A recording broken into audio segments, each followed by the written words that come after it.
बिहार मात्र 3 अक्षरों का नाम नहीं, मैं वह राज्य हूँ जिसने कई परिवर्तनों को आकार लेते हुए देखा है। चाहे वह परिवर्तन अतीत में रहा हो या फिर रहा हो वर्तमान में, बिहार से कुछ भी बदलाव अछूता नहीं रहा है।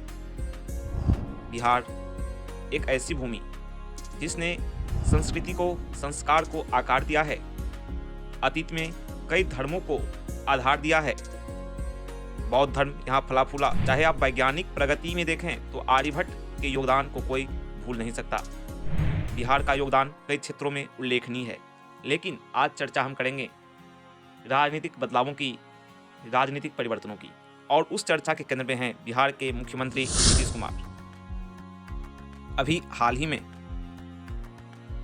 कर्पूरी ठाकुर को भारत रत्न देने की घोषणा जैसे ही हुई, उस पर तमाम राजनीतिक हलकों से प्रतिक्रियाएं आई। यहाँ तक कि आरजेडी यानी राष्ट्रीय जनता दल, जो कि सत्तासीन है बिहार की राजनीति में, साथ ही जेडीयू यानी नीतीश कुमार की पार्टी, दोनों पार्टियों ने कमेंट किया। नीतीश कुमार ने इसके लिए बीजेपी के प्रति आभार जताया, नरेंद्र मोदी के प्रति आभार जताया। आरजेडी ने भी इस पर टिप्पणी की, प्रतिक्रिया दी। इस सम्मान भारत रत्न जो मिला है जननायक कर्पूरी ठाकुर को, इस पर प्रतिक्रिया दी। लेकिन नीतीश कुमार और आरजेडी दोनों की प्रतिक्रियाओं में अंतर रहा। साथ ही नीतीश कुमार ने वंशवाद की राजनीति को लेकर भी कुछ बयान दे दिए कि कर्पूरी ठाकुर वंशवाद की राजनीति से बिल्कुल अलग थे, उन्होंने कभी भी अपने परिवार को आगे नहीं बढ़ाया। इसको लेकर कहा गया कि ये लालू यादव पर टिप्पणी है। उसके बाद फिर लालू यादव की बेटी हैं रोहिणी आचार्य, उन्होंने इसको के बाद इसी मुद्दे को लेकर फिर नीतीश कुमार पर कोई आक्षेप कर दिए, कुछ ट्वीट किए। उसको लेकर कहा गया कि नीतीश कुमार पर व्यक्तिगत हमला है। उसी के बाद से दोनों पार्टियों के बीच थोड़ी तल्खी जो है वो बाहर आने लगी। हालांकि कयास लगाए जा रहे थे कि दोनों पार्टियों के बीच सब कुछ ठीक नहीं चल रहा है, जेडीयू और आरजेडी के बीच। हालांकि बीजेपी की क्या भूमिका होगी, बीजेपी भी एक बड़ी पार्टी है और वो भी इन मामलों को काफ़ी ध्यान से देख रही है। आखिर बीजेपी का क्या स्टैंड होगा और बीजेपी इन मामलों को कैसे डील करेगी, कैसे देखेगी। हालांकि 2024 का इलेक्शन नज़दीक आ गया है और बीजेपी भी चाहेगी कि वह भी मजबूत स्थिति में हो।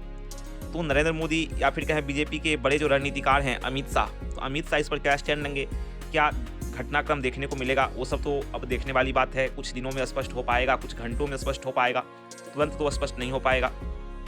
तो जो भी है, और एक चीज़ और हम समझेंगे कि आखिर पार्टी जो हैं वो अपने हित को देखती हैं, चाहे कोई भी पार्टी हो। 2024 का इलेक्शन है, किसको ज़्यादा से ज़्यादा सीटें प्राप्त की जाए, अधिक सीटों पर जीता जाए, तो उस गणित के हिसाब से पार्टियां अब पाला बदलती हैं। हालांकि पाला बदलने में जेडीयू यानी नीतीश कुमार की पार्टी का कोई भी तोड़ नहीं है, कई बार पाला बदल चुके हैं। अगर देखा जाए तो करीब 5-7 बार तो पाला बदल चुके हैं। तो खैर, हमें उस पर नहीं जाना, कुछ चर्चा करेंगे इसके बारे में, डिटेल से पूरी बातों पर डिस्कस करेंगे। आखिर क्या क्या पॉसिबिलिटीज़ हैं, क्या क्या हमें देखने को मिल सकते हैं नेक्स्ट वीडियो में, जो कि जल्द ही अपलोड किया जाएगा। Thank you.